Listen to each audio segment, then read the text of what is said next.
Breaking చూస్తున్నాం. నిర్మల్ జిల్లాలోని Kadem project మరోసారి వణుకు పుట్టిస్తుంది.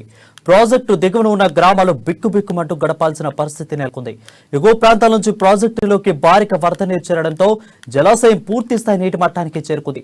ప్రస్తుతం ఎక్కువ నుంచి ప్రాజెక్టులోకి 6.4 లక్షల క్యూసెక్ల వరద నీరు చేరుతుండగా 14 వరద గేట్ల ద్వారా 2.4 లక్షల క్యూసెక్కుల నీటిని దిగువకు విడుదల చేస్తున్నారు. ప్రాజెక్టుకు మొత్తంగా 18 వరద గేట్లు ఎత్తడంగా అందులో 4 గేట్లు తెరుచుకోకుండా ఇంకా మొరాయిస్తున్నాయి. ప్రస్తుతం 14 గేట్ల ద్వారా వాటిని తగ్గ నీటిని వదులుతున్నా వచ్చే వరద నీరు ఇదే పరిస్థితిలో కొనసాగితే ముప్పు తప్పదన్న భావన స్థానికుల్లో నెలకొంది. ఈ నేపథ్యంలోనే లోతట్టు ప్రాంతాల ప్రజలు సంబంధిత అధికారులకు అప్రమత్తం చేశారు.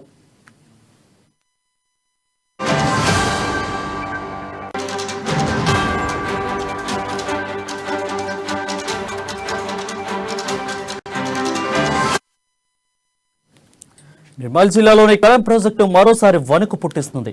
ప్రాజెక్టు దిగువన ఉన్న గ్రామాలు బిక్కుబిక్కుమంటూ గడపాల్సిన పరిస్థితి నెలకొంది. దీనిపై మరింత సమాచారం మా ప్రతినిధి జోషి లైవ్ ద్వారా అందిస్తారు. జోషి, చెప్పండి. Good afternoon Varun. Kadem project పూర్తిగా ప్రమాదంలో ఉన్నట్టుగా మనకు తెలుస్తోంది. అంటే ఉదయం నుండి కూడా ప్రాజెక్టుకు సంబంధించినటువంటి పై భాగం నుండి కూడా వరద నీరు ప్రవహిస్తున్నటువంటి నేపథ్యం. అయితే మహారాష్ట్రలో ఉన్నటువంటి ఎగువ ప్రాంతంలో ఈ గత 2-3 రోజుల నుండి భారీ వర్షాలు కురిసినటువంటి నేపథ్యంలో ఈ ప్రాజెక్టుకు సంబంధించినటువంటి యొక్క పరిస్థితి నెలకొందని చెప్పవచ్చు. అయితే గత సంవత్సరం మాదిరిగానే ఈ సంవత్సరం కూడా ప్రాజెక్టుకు సంబంధించినటువంటి 4 గేట్లు తెరుచుకోవడానికి మొరాయించినటువంటి పరిస్థితి.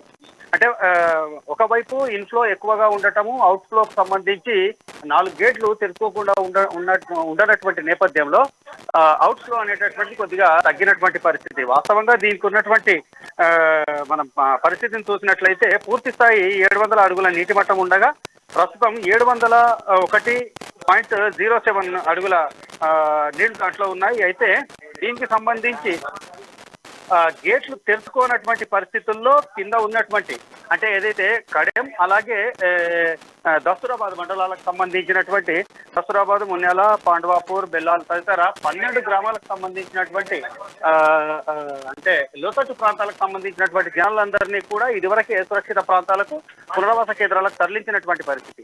అయితే కడెం ప్రాజెక్టుకు సంబంధించి ఇన్ఫ్లో పెరగటము, అవుట్ఫ్లో తగ్గినటువంటి నేపథ్యంలో దీనిపైన జిల్లా కలెక్టర్ వరుణ్ రెడ్డి అలాగే మిగతా సంబంధిత ఇరిగేషన్ అధికారులతో మంత్రి ఇంద్రకరణ్ రెడ్డి ఇదివరకే సమీక్షించడం జరిగింది. అలాగే క్షేత్రస్థాయిలో కూడా పర్యటించి అక్కడి పరిస్థితులు పూర్తిగా తెలుసుకోవడం జరిగింది. అవసరమైనటువంటి పరిస్థితుల్లో హెలికాప్టర్ల ద్వారా కూడా జనాలు తరలించేందుకు చర్యలు తీసుకోవాలనేటటువంటి ఆదేశాలు మంత్రి ఇంద్రకరణ్ రెడ్డి ఇవ్వడం జరిగింది. అయితే సమీప ప్రాంతాలకు సంబంధించినటువంటి వాళ్ళందరూ కూడా క్షణక్షణము భయాందోళనతో బిక్కుబిక్కుమంటున్నటువంటి పరిస్థితి.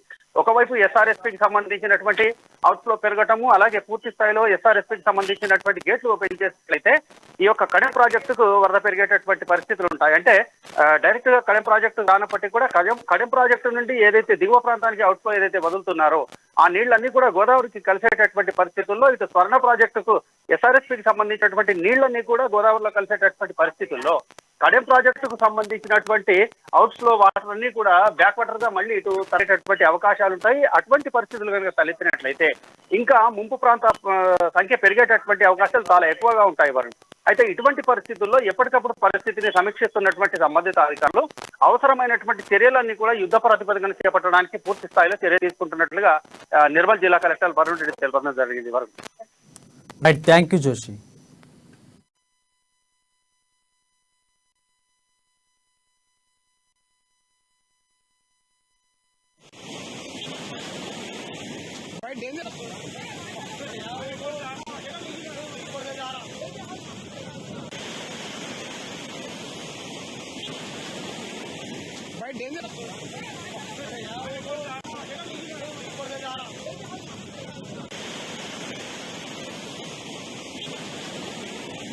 डेंजर